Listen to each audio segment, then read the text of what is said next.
Preguntas y respuestas a Koldo Burgos. Bueno, me habéis preguntado diferentes temas y dije que este segundo iba a tratar el tema de las personas. Me doy cuenta de que a mucha gente le da miedo viajar porque piensa que puede encontrarse en el mundo con gente muy mala. Mi experiencia, en general, dice todo lo contrario. Que yo no digo que no haya todo tipo de gente. Es cierto. Vamos a hablar de diferentes tipos de personas que me he encontrado durante el viaje. Por supuesto, las personas que os pueden dar miedo existen. Por ejemplo, en algunos vídeos en Marruecos, en Mauritania, cuando iba a entrar a Senegal, etcétera, de los vídeos de África, de hace un año. En los vídeos de África de hace 2 años, pues digo un año. Si llevo viajando 2 años y medio. Koldo, céntrate. Céntrate, Koldo, céntrate. Soy un desastre, ¿eh? En esos vídeos, por ejemplo, sí que os conté que había tenido algunos problemillas, bueno, que me había encontrado con buscavidas, lo que yo llamé buscavidas, que son personas que están en lugares donde hay bastante turismo y se dedican a, básicamente, a sacar el dinero a la gente. O a sacar beneficio de la gente, de los turistas. O sea, de nosotros. Porque sí, bueno, yo puedo denominarme viajero, puedo denominarme de muchas maneras, o me pueden ver de una manera o de otra. Pero el buscavidas me ve como turista. A ellos les interesa el dinero. ¿Quién tiene el dinero? El que viene de fuera. ¿Y el que viene de fuera qué es? Un turista. ¡Ting! Turista. Ya está. Entonces, esa gente existe. Está en todos los lugares del mundo. O sea, quiero decir, en cualquier ciudad vas a encontrar buscavidas. Incluso en pueblos. Pero es más difícil. La gente de los pueblos es bastante más noble. Sin embargo, dejando aparte a esta gente, a los buscavidas, también dejando a un lado los ladrones, que también los habrá, a mí nadie me ha robado nada. O casi. Me robaron un GPS en Angola. Pero bueno, eso fue más, yo creo que fue cagada mía, que lo dejé puesto en la moto, que otra cosa. Me quedé, no sé, de confiado, supongo. Pero a mano armada, todavía nadie me ha atracado. Y que siga así. Os quiero un montón. No me robéis. Y bueno, entonces, en general, la gente que te encuentras en el viaje, en el día a día, es todo lo contrario. Es gente que te quiere ayudar. También es verdad que yo utilizo mucho Couchsurfing. El perfil de la gente que te encuentras en Couchsurfing es un poco diferente del perfil que te encuentras en la calle, digamos. Pero no del todo. La mayor parte de la gente, como decía, es muy buena. Siempre está dispuesta a ayudarte y cuanto más complicada vean la situación en la que estás y con más necesidad te ven, más se esfuerzan en ayudar. Entonces, por ejemplo, me acuerdo de personas singulares, digamos, que me han impactado quizás más durante este viaje. Por ejemplo, me acuerdo de esa madre en Ziguinchor, que eso está en Casamance, en el sur de Senegal, que con un sueldo del mercadito, de un puestito de mercado que tenía ella, que vendía pues 4 pimientos, 2 bananitas, unos ¿cómo se dice? Unos paquetitos de sal o unos paquetitos de polvo de detergente, porque allí todos se venden porciones pequeñas, porque como no tienen dinero, pues lo compran en porciones pequeñas. Nadie se le ha ocurrido pensar que así sale más caro, pero bueno. O sí lo han pensado, pero no están por comprar un paquete grande de algo. Así que bueno, pues compra todo de pequeño y a lo que iba. Esa señora, con un solo sueldo, alimentaba, vestía y daba educación a unos 15 niños, adolescentes, etc. ¿Eran sus hijos? ¿No eran sus hijos? Bueno, el tema de las familias y la organización social y familiar en África es digna de estudio. Pero si queréis saberlo, id a África. Bueno, lo dejamos para otro vídeo si os interesa, no sé. Hoy vamos a centrarnos en lo que son las personas. Esta mujer había adoptado también a parte de sus hijos. Obviamente no había tenido a todos esos hijos biológicamente. Pero se ocupaba de todos. Y con un sueldo ínfimo alimentaba y vestía a todos. Me pareció una mujer digna de respeto. Jorge, tío, no me llames ahora por teléfono. Ya te resolveré las dudas de viaje en otro momento. O sea, que ahora estoy grabando. Joder. O sea, a mí me encanta ayudar a la gente, pero es que me llamáis mientras estoy haciendo yo mi trabajo. Mi trabajo, que si cobrase. También, durante este viaje me he encontrado a otras personas. Por mencionar a otras personas, por ejemplo, en Sudáfrica. 2 blancos sudafricanos que estaban de vacaciones resulta que los conocí en un camping, mientras yo montaba la tienda y demás. Me dicen, ven, ¿quieres tomar una cerveza? Por favor. Y nada, pues me tomé una cerveza con ellos. Quedamos que al día siguiente, que se supone que yo me iba a ir, pero no me dejaron. Así que me fui con ellos a un parque nacional, ahí a ver animales, ver fauna local salvaje. Y al día siguiente ya nos fuimos todos juntos. Pinché 4 veces en 24 horas. La cuarta vez no me quedaban cámaras y tuvimos que subir la moto a su pickup, a su Hilux. La moto estuvo ahí durante 4 días, no recuerdo si eran 4 o 5 días. Maldita memoria. Lo que podéis hacer es ver el vídeo de Namibia, cuando pinché 4 veces. Pero que no sé si luego estuvo en la moto 4 días o 5. Que perdieron sus vacaciones por ayudarme. Esa moto estuvo en ese Hilux durante X días y cambiaron todo su plan de vacaciones por ayudarme. No me conocían de nada, de haberme invitado a una cerveza y de ya nos quedamos ahí juntos. Si eso no es gente buena, nada, la gente es maravillosa. Realmente la gente es increíble.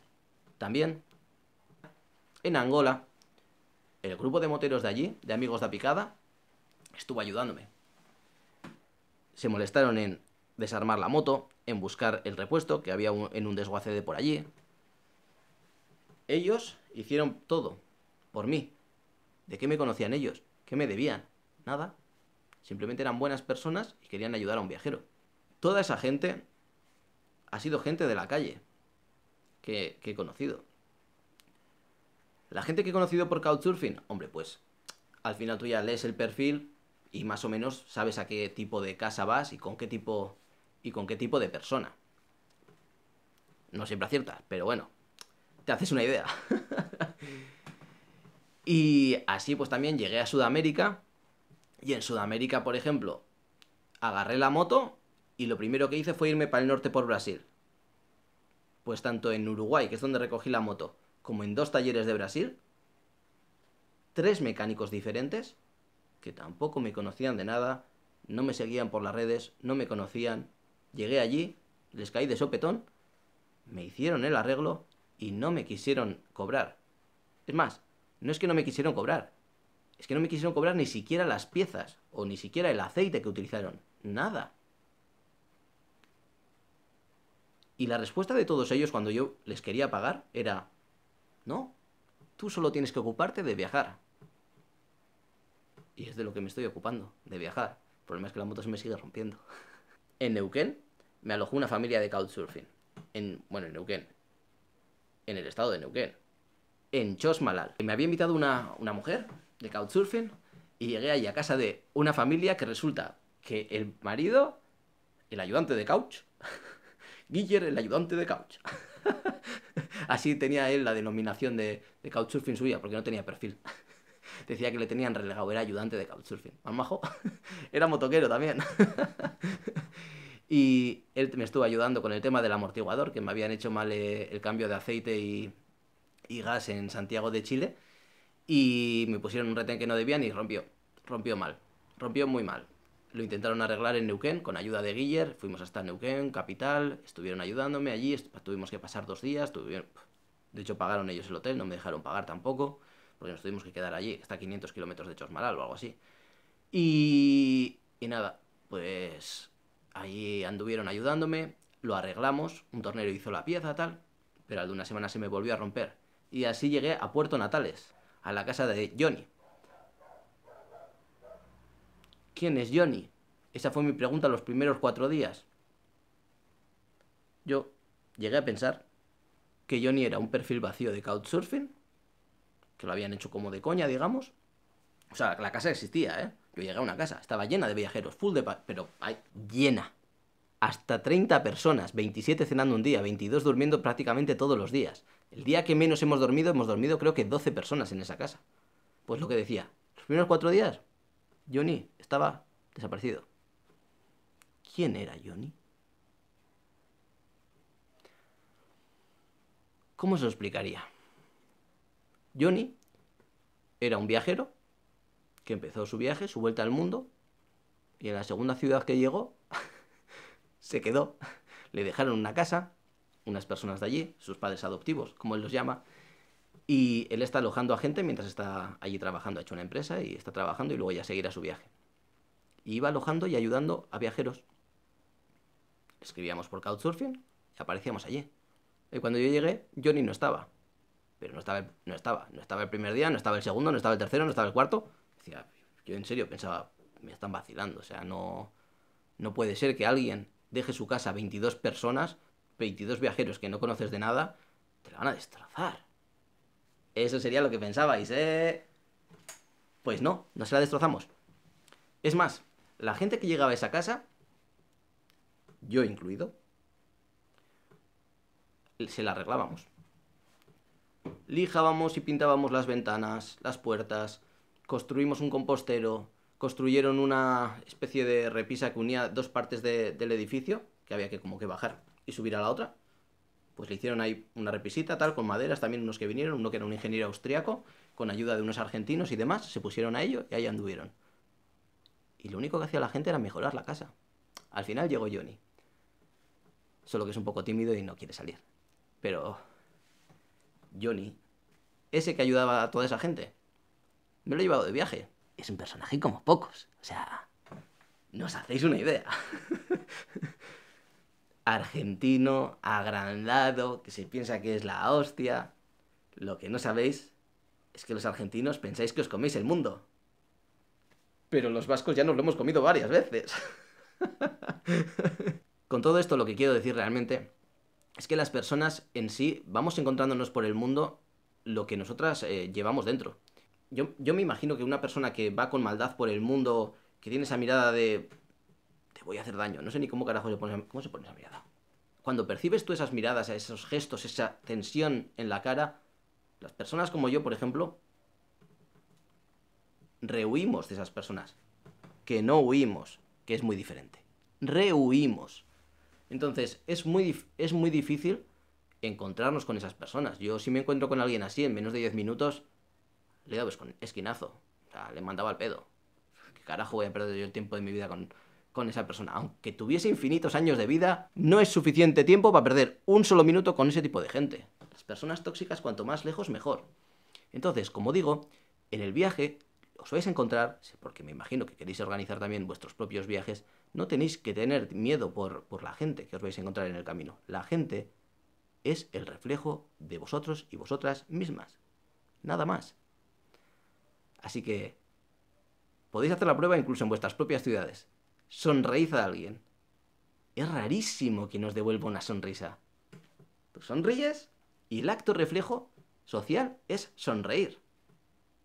Eso creo que lo enseñan en primero de preescolar. Incluso antes. Yo creo que los bebés ya sonríen, ¿no? Así que a lo que voy es que las personas buenas atraen a personas buenas, por lo general. Que no digo que no puedan pasaros cosas malas, o que no me vayan a pasar a mí cosas malas. Digo que por lo general la gente es buena y no os tenéis que preocupar por eso. Si estáis pensando en viajar y organizar vuestro viaje, no os limitéis por eso. Vais a encontrar un montón de gente maravillosa que os va a dar un montón de satisfacciones y va a hacer esa experiencia de viaje única. Así que bueno, espero que en estos vídeos que voy haciendo os ayude a quitaros esos miedos, que al final el objetivo mío desde el principio cuando empecé este viaje, cuando empecé a hacer estos vídeos, no estos vídeos, los vídeos de viaje en general, mi idea era acabar con los prejuicios que tenían las personas, los miedos, digamos, porque al final los prejuicios son miedos. Sobre las personas sobre las cosas que conocemos no tenemos miedo. Hay que ir sin miedo por el mundo. Así que bueno, espero haber podido solventar esa duda sobre las personas que me encuentro en el viaje o las personalidades que tienen la gente, etcétera, cuando estás de viaje. Y lo que se me ha ocurrido, y también a raíz de una pregunta de Matías Robano, me hacía dos preguntas. Voy a intentar tratar en el siguiente tema un tema bastante delicado, que creo que no me va a resultar tan fácil. Porque me pregunta por los sentimientos de viaje. Es un tema que me resulta muy interesante, No sé si se hablará mucho de eso o si la gente, los viajeros y demás, se atreverán o solerán hablar de estas cosas. Yo lo voy a intentar. No sé si se me va a dar bien, pero lo voy a intentar. Y él me preguntaba sobre cómo funciona en la cabeza, digamos, el hecho de viajar solo tanto tiempo, sin tu familia, sin tu novia, sin tus amigos, cómo se gestiona a nivel emocional el hecho de querer estar, por ejemplo, con tus amigos tomando unas cervezas y de colegueo, de compadreo, digamos, pudiendo decir bromas que la gente las entiende porque son tus amigos de toda la vida. Si no te entienden tus amigos de toda la vida, ¿quién te va a entender? Intentaré tratar el tema de los sentimientos, ¿no? Cómo afectan mientras vas de viaje los sentimientos, también cuando vas en la moto ahí.